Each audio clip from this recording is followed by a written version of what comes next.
Hi hello friends, welcome back to my channel SVP kitchen. ఈరోజు మన కిచెన్లో instant sambar premix పౌడర్ని ఆర్టిఫిషియల్ ప్రిజర్వేటివ్స్ ఏమి యాడ్ చేయకుండా ఇంట్లో ఉన్న ఇంగ్రీడియంట్స్తోనే సింపుల్గా ఈజీగా ఎలా చేయాలో చూపిస్తాను రండి. నేను చెప్పినట్టు ఇన్స్టెంట్ సాంబార్ ప్రీమిక్స్ పౌడర్ చేసి పెట్టుకుంటే ఇన్స్టెంట్గా 10 minutesలోనే సాంబార్ చేసేయచ్చు. ఈ పౌడర్ ఒక్కసారి చేసి ఫ్రిడ్జ్లో స్టోర్ చేసుకుంటే 1 year వరకు కూడా అస్సలు పాడవదు. మార్నింగ్ స్కూల్కి కానీ ఆఫీసెస్కి కానీ వెళ్ళేటప్పుడు సాంబార్ చేయాలంటే చాలా పెద్ద హడావిడి అనుకుంటారు. పప్పు నానబెట్టాలి, చింతపండు పులుసు తీసుకోవాలి అని. ఆ టెన్షన్స్ ఏమీ లేకుండా నేను చెప్పిన ప్రాసెస్లో పౌడర్ రెడీ చేసి పెట్టుకోండి. ఇడ్లీలోకైనా దోశలోకైనా వేడివేడి అన్నంలోకైనా ఈ సాంబార్ టేస్ట్ అయితే చాలా బాగుంటుంది. ముందుగా ఒక ప్యాన్ని హీట్ చేసుకొని 1 కప్పు వరకు కందిపప్పు తీసుకున్నాను. గ్రామ్ వైజ్ చెప్పాలంటే 1/2 కిలో వరకు ఉంటుంది. 10 to 12 minutes పాటు కందిపప్పు ఎక్కడా మాడకుండా మధ్య మధ్యలో కలుపుతూ లో ఫ్లేమ్లోనే బాగా ఫ్రై చేసుకోండి. 10 minutes కందిపప్పు కాస్త కలర్ చేంజ్ అవుతుంది. మీరు ఒక పప్పు తిన్నా తెలుస్తుంది బాగా ఫ్రై అయిందో లేదో అని. ఫ్రై చేసి పెట్టుకున్న కందిపప్పును ఒక ప్లేట్లోకి తీసుకోండి.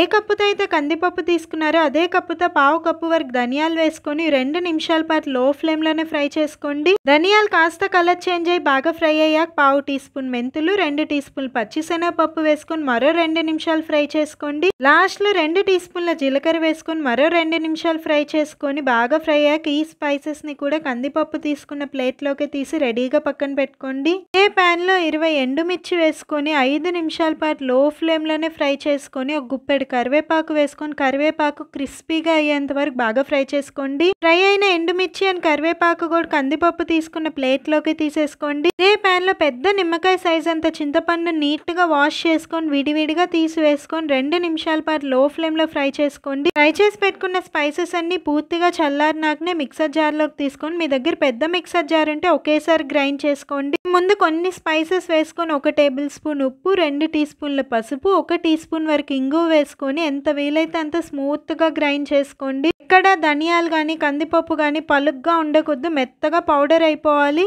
గ్రైండ్ చేసి పెట్టుకున్న పౌడర్ని ఒక ప్లేట్లోకి తీసుకొని మిగిలిన స్పైసెస్ అన్ని మిక్సర్ జార్లోకి తీసుకొని కలర్ కోసమే 1 టీ స్పూన్ కారం వేసుకొని ఫైన్ పౌడర్ లాగా గ్రైండ్ చేసుకున్నాను. ఈ పౌడర్లో ముందుగా ఫ్రై చేసి పెట్టుకున్న చింతపండు వేసి బాగా మిక్స్ చేసుకొని గ్రైండ్ చేసుకుంటే ఫైన్ పౌడర్ వస్తుంది. సెకండ్ బ్యాచ్ పౌడర్ని కూడా ఫస్ట్ బ్యాచ్ పౌడర్లో వేసుకొని ఉప్పు, కారం, పులుపు అంతా సమానంగా మిక్స్ అయ్యే విధంగా చేత్తోనే బాగా మిక్స్ చేసుకోండి. అంతే, instant sambar premix powder ready. ఈ పౌడర్ ప్లేట్లో కొంచెం ఆరాక ఏదైనా ఎయిర్ టైట్ బాక్స్లో వేసి ఫ్రిడ్జ్ లో స్టోర్ చేసుకుంటే 1 year వరకు కూడా అస్సలు పాడవదు. ఎక్కువ క్వాంటిటీలో చేయాలంటే ఇంగ్రీడియంట్స్ అన్ని డబల్ చేసుకోండి. ఈ పౌడర్ తో ఇన్స్టెంట్ సాంబార్ ఎలా చేయాలో చూపిస్తాను రండి. కడాయిలోకి 1.5 టేబుల్ స్పూన్ ఆయిల్ వేసుకొని 1 టీ స్పూన్ ఆవాలు, ఒక పెద్ద ఉల్లిపాయను సన్నగా పొడవుగా కట్ చేసి వేసుకొని ఆనియన్స్ ని 3 minutes పాటు లైట్ గా ఫ్రై చేసుకోండి. 1 రెమ్మ కరివేపాకు, 2 టమాటాలు రఫ్ గా చాప్ చేసి వేసుకొని బాగా మిక్స్ చేసుకొని 5 నిమిషాల పాటు మూత పెట్టుకొని టమాటాలు మగ్గించుకోండి. ఈ లోపల ఒక మిక్సింగ్ బౌల్లోకి 4 టీ స్పూన్ల వరకు ఇన్స్టెంట్ సాంబార్ ప్రీమిక్స్ పౌడర్ వేసుకున్నాను. 4 టీ స్పూన్ల పౌడర్ కి మనం ఇంట్లో మంచినీళ్ళు తాగే గ్లాస్ తో 3 గ్లాసులు వాటర్ అయితే కరెక్ట్ గా సరిపోతుంది. ముందు 1/2 గ్లాస్ వాటర్ వేసుకొని ఉండలేం లేకుండా బాగా మిక్స్ చేసుకున్నాక రిమైనింగ్ 2.5 glasses వాటర్ వేసుకొని బాగా మిక్స్ చేసుకొని రెడీగా పక్కన పెట్టుకోండి. మధ్య మధ్యలో కడాయి మూత తీస్తూ టమాటాలని మ్యాష్ చేస్తూ ఉండండి, అప్పుడే టమాటాలు పూర్తిగా మ్యాష్ అవుతాయి. అలాగే మన ఛానల్ ఇన్స్టాగ్రామ్ లో కూడా ఫాలో అవ్వాలి, లింక్ డిస్క్రిప్షన్ లో ఇస్తున్నాను.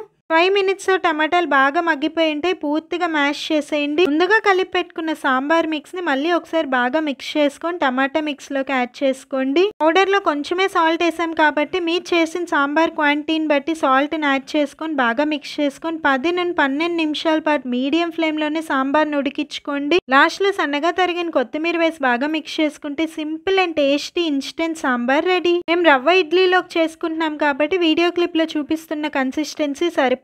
ఈ సాంబార్ తినే కన్సిస్టెన్సీని బట్టి వాటర్ అడ్జస్ట్ చేసుకోండి. ఈ సాంబార్ చల్లారంగా కాస్త చిక్కబడుతుంది. హోటల్లో అయితే స్వీట్నెస్ కోసం చిన్న బెల్లం ముక్క యాడ్ చేస్తారు. మీకు స్వీట్నెస్ కావాలంటే కొత్తిమీర వేసే ముందుగా చిన్న బెల్లం ముక్క వేసుకోండి. నార్మల్ సాంబార్ కి ఇన్స్టెంట్ సాంబార్ కి టేస్ట్ లో ఎటువంటి డిఫరెన్స్ ఉండదు. ఒకసారి నేను చెప్పిన విధంగా ఇన్స్టెంట్ సాంబార్ ని మీ ఇంట్లో వాళ్ళకి చేసి పెట్టండి. ఇంత త్వరగా టేస్టీ సాంబార్ ఎలా చేసామని మిమ్మల్ని అడుగుతారు. మరి వీడియో నచ్చిందా? నచ్చితే ప్లీజ్ ఒక లైక్ చేయండి. ఇలాంటి ఇంట్రెస్టింగ్ రెసిపీస్ మీరు నేర్చుకోవాలంటే మన ఛానల్ సబ్స్క్రైబ్ చేయండి.